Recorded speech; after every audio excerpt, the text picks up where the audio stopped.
Hello, it's Big Chud, and this is the Trading Encyclopedia Daily Education series on my YouTube at Chud's Trading. You can find me on Twitter at Big Chuds and Bitcoin Live, where I am a founding analyst.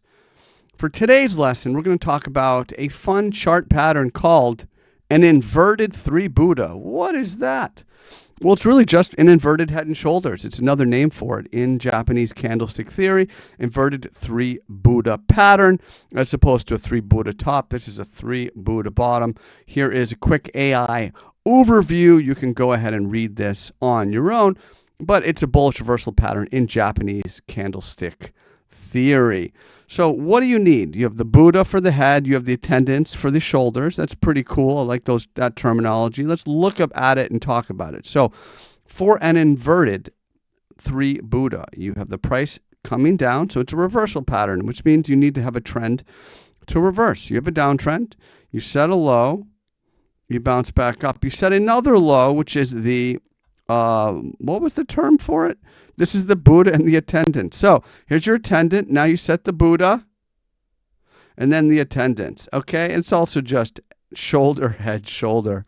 And so there are all sorts of different necklines. I have a separate video on different necklines. Now, in theory, the strongest variant of the inverted three Buddha with a neckline is going to have the attendant. It's going to have the head and then a slightly higher attendant. So you actually have a rising neck baseline, right? This is going to be the best performing.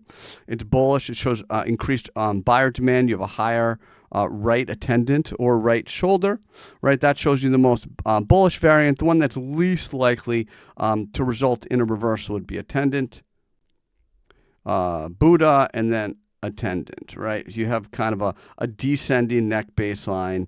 You have a lower right shoulder or right attendant, right, in the Buddha terminology.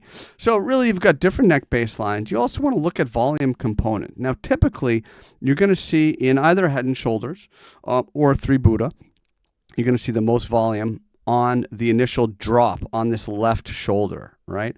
And then volume starts to, so you have a big volume here, then a little bit less volume on the head, and then even less volume in the Buddha, and even less volume on the right attendant. And you get this trend of volume while the price is completing this consolidation range.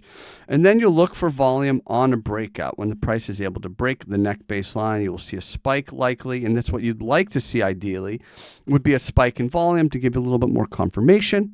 With the move, again, your measured move, height from the Buddha to the neck baseline or the head to the neck baseline, you extend it out, keeping in mind the concept of measured move with variable. But this is the inverted three Buddha pattern. And this is for the Trading Encyclopedia Daily Education series on my YouTube at Chud's Trading. I'm on Twitter at Big Chuds and Bitcoin Live, where I'm a founding analyst. Thank you very much, folks, and I'll talk to you soon. Big Chuds out.